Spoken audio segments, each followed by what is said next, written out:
rian si anti câu lai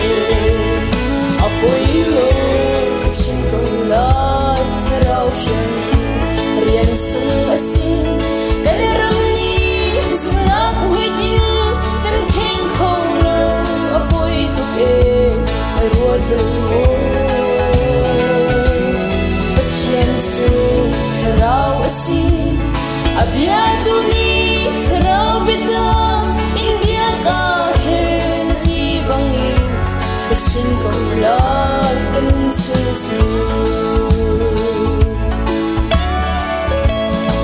Chiang ni ka chiang tharau chunan chung a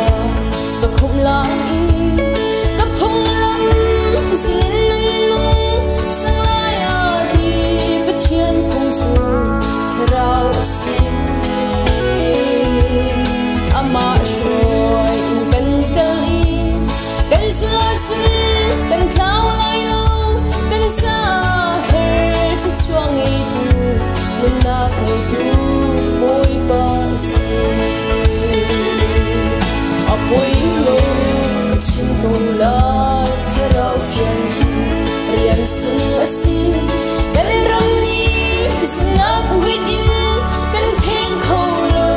apoi tu e ruat bel mo pathian su tharau asi abia tu ni tharau bidam in bia ka her na ti bangin kachin câu lai kanun sung chu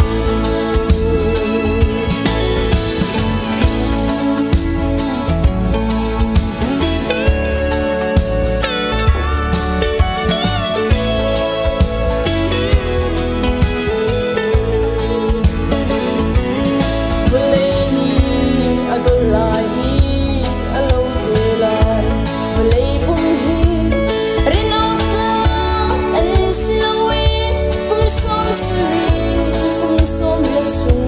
salong asi chin hu than wal bin lein na ruat bel mo na ngai sang mo zum tu no aro hana rakir san to tharau ram a apoi lo